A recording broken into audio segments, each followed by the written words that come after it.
please put your hands together for the incredible Suki, Claire, Jennifer and Ghislaine.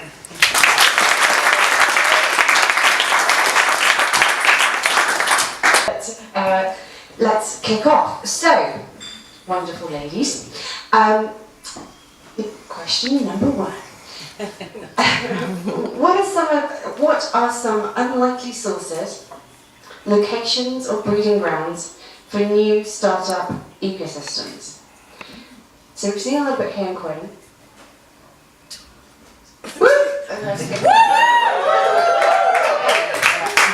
And beyond, and we're seeing the likes of Silicon Valley and Asia Pac very much picking up.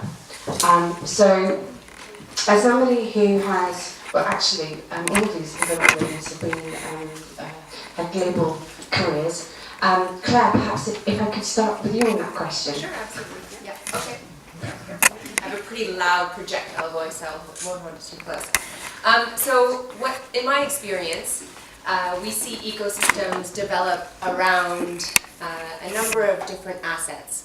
And one asset we see ecosystems develop around real estate. So where there is cheaper office space, startups, entrepreneurs, resourceful individuals tend to take up that office space because you save money and you can build your business, build a community around a low-cost asset. We also see ecosystems develop around universities or research labs. So Imperial College, it has an ambition to set up this Imperial College West campus, and they're developing an ecosystem of medtech entrepreneurs and corporates around their research labs. And then we also see ecosystems develop around industry segments. So, for example, in fintech, we developed a fintech cluster in Canary Wharf, which is very much the new world of finance after the City of London, the centre part of City of London. So you see ecosystems develop around marketplaces and industries where there's proximity to clients and to investors. So those are three examples of how these clusters develop. Fantastic, fantastic. Suki, I know Suki's also lived extensively across the globe. What are your thoughts on that topic? I think one of the areas, and I have a pretty loud voice too, one of the areas that, in addition to what Claire said, would be the cultural aspect. Mm-hmm. And that's, in addition to the STEM, there's the STEAM, and that is the arts sector. And that's where you're seeing a lot of innovation and disruption take place. And that's usually because property prices are cheaper, accessibility to a lot of different areas. So there's the food, it's a lot more diverse, and you're seeing that sort of disruption happen, especially in technology, because people really need that in order to feed their innovation in their mind and creativity in order to develop. And that's happening globally. What's happening upstairs? Stampede! It's actually a pole dancing section. Oh wow! Adjourn! I'm not gonna lie, I'm kind of into it, so you might find me up there later. Okay, so I want to talk about what's happening in the north. I moved, I opened an office there in just outside Manchester, and I think there is great potential outside London and beyond in this wonderful country called the UK. And I've been up to Newcastle, and I did a startup. Actually, the only accelerator program I've done was in Newcastle.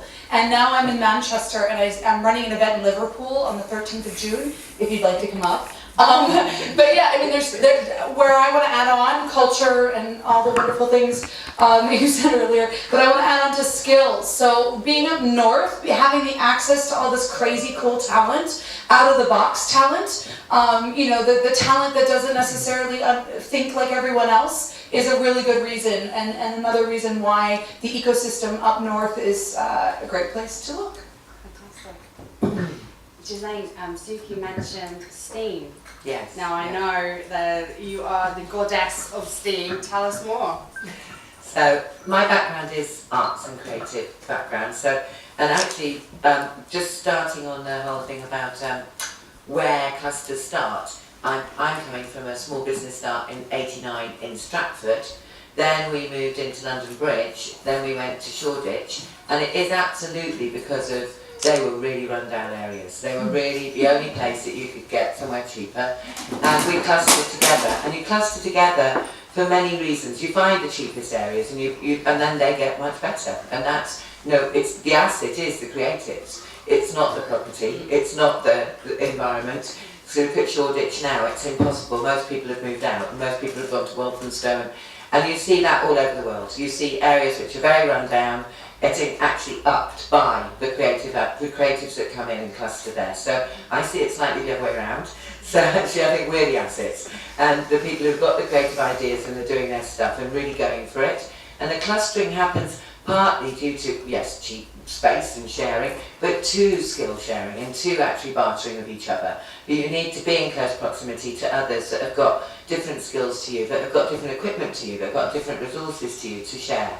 So moving on to the STEAM thing, yeah, I'm arts background, but I've been working with technology since the early 90s, and actually for many examples, the arts have been actually pioneering in art and technology side, and have led many of the things that are happening today. So even like you look at Google Glass, there's artists working with glasses like this since the mid-90s, yeah? So you can trace most of the things today back right through to different artists and creatives in different parts of the world, experimenting with crazy things at the time, really looked at as completely nutty at that point, but they had something that they were on, and maybe some of you have too. Something you're on, and you've got a directed passion on it, and you're just going to keep forward because you've got that idea in your head, and it's going somewhere, and it might take 10 years, it might take 20 years, yeah? And then the wave comes in and suddenly everybody's understanding it. So, and you can't afford to stay where you are, you've got to move out. So that's one of the problems. But this STEAM bit, yes, there is an absolute need for it to become STEAM rather than STEM. And we have a push from government at the moment,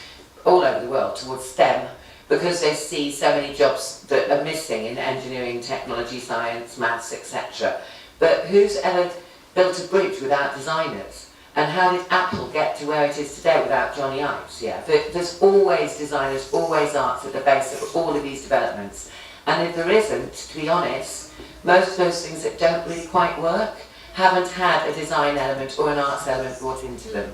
Yeah. They just haven't had the user experience brought into it and the thinking about the human-centric side of it. And they last a little while and then they drop off because we're like, oh, it just doesn't work. It doesn't work for the body, it doesn't work for me. It doesn't feel good, I don't want that in my house, I don't want that on my desk, you know. So it's a really key thing.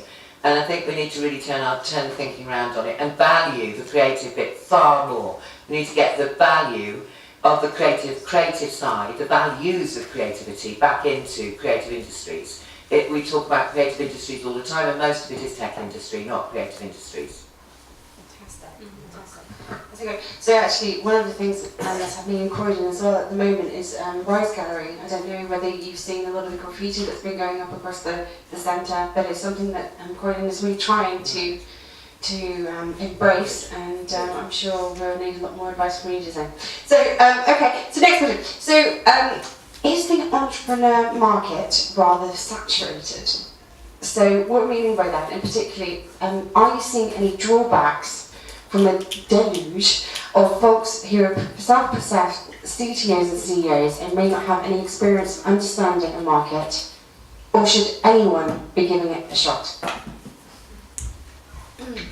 I have. Go Claire. Go Claire. So entrepreneurship is defined by the relentless pursuit of opportunity, regardless of the resources you have at hand. That is a mission everyone can ascribe to. This is entrepreneurship, I think, similar to creativity, is the source of invention, the source of new jobs, the source of new initiatives, the source of human progress. So the marketplace will take care of those who aren't as commercially astute as others, unfortunately. This world is full of adversity, and your clients will tell you where you're going wrong, or your investors will tell you where you're going wrong.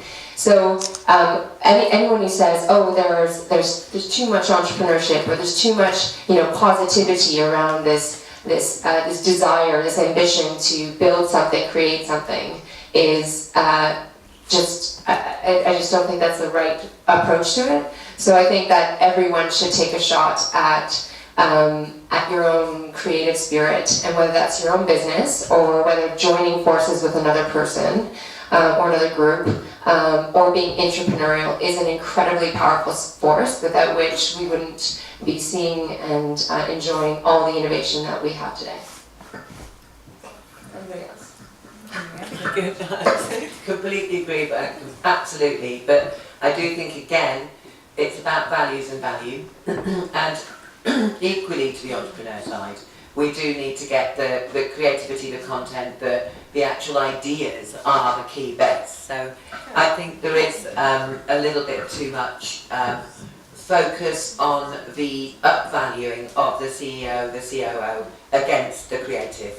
And there's too much content for free, creativity for free, why everybody's looking to make money off it. And it needs to be a much more collaborative unit. So what we do need is COOs and CEOs who are actually going to be coming from the small sector, from the small business sector, and who actually understand how it is to work in the beginning of an idea, at the very small base of it, with actually placing on that the time, the risk, the process that's needed for research and development, and allow that to be part of that business strategy. So the incubation side is so important. Incubation takes time. It takes there's failings, there's things that don't work. So we need to get those two together. Yeah. I just want to make a comment about this because I think there's a really unhelpful dichotomy between those who are artistic, those who are creative, and those who are commercially oriented, because you can do both, and both is essential for the other. So there's this concept that a lot of artists feel like, oh, if I make a successful business out of it, or if I sell my product to a big corporate, I've all of a sudden sold out. But in actual fact, that's not necessarily true. The challenge with the arts is that oftentimes you have to die in order for your product to make an amazing success in itself. And that's not a good career move, right? If you're an artist, there are many ways to monetize your ideas and build a business around your creative endeavor, your product, your service, your art form, your performance, whatever it is. And I just don't think that the dichotomy between I'm a commercially minded individual, therefore I leave the designer, I leave the art to the others, or I'm an artist, I'm a free thinker, I'm the creative spirit, and I'm going to leave the business to the side. I don't think that's helpful for either party. No, I agree on that. All right, go. And I'm going to be the voice of reason. So sorry. Which is really, really strange for me. I do agree with what these ladies said. But I want to bring up the point that Sarah made about people and the titles of CEO and COO and not knowing exactly how to do that. And that is probably the biggest, it's an issue, but it shouldn't be an issue. Everybody feels that they have to conform to what is the norm now, which is if you found your company and you're the head of your company, you're the CEO. I don't understand why people need to have that title. Because if you've never had a job where you've had to manage finances in that way, in a particular way, dealing with government structures and infrastructure and all that good stuff, and good governance and finance and people like the HMRC and understanding those laws, then technically, according to the norms that are present, you wouldn't be, a chief financial officer. You just wouldn't. But because you own your own business, you are the chief financial officer. But it's just that when someone looks at your business and they're looking at you, they're going, well, you're not a chief financial officer because, you're just this entrepreneur with, one person. and that's your company. So I think don't always ascribe to owning those titles. You don't have to call yourself the CEO of your company. You make it sound like, oh yeah, I'm the CEO of this company. Yeah, it's so big. I think people just really need to get over feeling that they have to conform to those norms. Yeah, maybe this is a Sorry. I just want to make one comment on that. So I agree. Why do you don't need big titles and big names and something. But I don't think that any woman in this audience should shy away from taking the title you deserve. So if you founded your company and you're driving it forward, whether you're a designer or a finance person or the networker, or the marketer, or the person who just hires an amazing kick-ass team and makes them perform, you're the fucking CEO. And you take that title, and you get your job, and you go to market. Because that is going to get you in the door.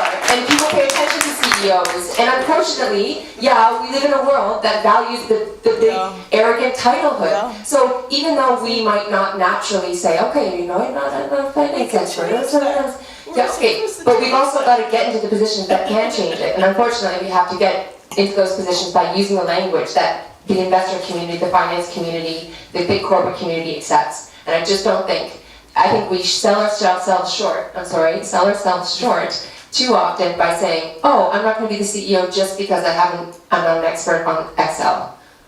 So does that mean I'm the chief creative director? I'm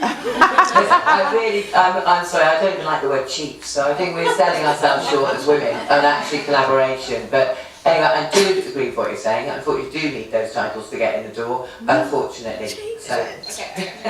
I'm all about changing it. I'm all about changing the way that you think. And that is, you know, when you were talking about biases, those are formed when you're young. And if you're changing the way that children think when they're young, by the time they get older, they're not even going to think that they need to have that title. It's all about, I think it is about changing the way that we actually see ourselves, changing the way we think. Okay. I don't ever go in and say, yeah, I founded my company, I'm the CEO. I go in and I say, yeah, I'm the founder. That's good enough for me. Yeah, that's good too. And then I say, you know, I'm the chief, chief whatever. No, I say I'm an analytical storyteller. I go in, I founded the company, and this is what I do. I don't need to say chief financial officer or CEO because we all know that's the person that just makes the decision. So you founded it, and what do you do? That's the way that I see it. I think it's all about changing the mindset. Fantastic. I'm loving this debate. I'm loving this. And one of the piece that you're talking about here, because it's very much a lot of, it's very much a lot of pieces here around the change in the market, the change that perhaps women have had in the workplace as well. So, to turn it into a positive angle, what are perhaps, what have you, from your own experiences or from the industry, seen as examples where women have the opportunity to really thrive, that now is the time for women in our environment? Do you have some stories around that? Jennifer. Alright guys, so let's get it straight. I'm a musical theater background, right, with an international degree in everything.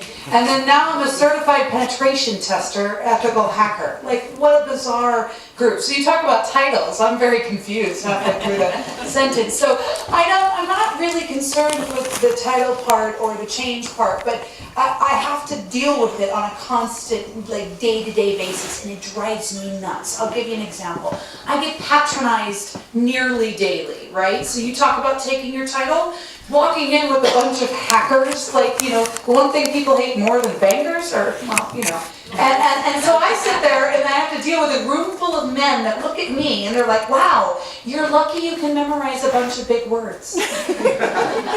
I'm like, really? You want to hear some sonnets and some Shakespeare? Because I'm pretty good at that too. And then when they ask me, it's good that you're pretty. You'll do well in this industry. And I'm like, you don't even know what I can do in this industry. So in this one particular set of like learning curve over the last year, I have seen this ugly side of working in an industry where men want to put you down. There's double standards for being a woman. That's annoying. Do I stop for a second ever?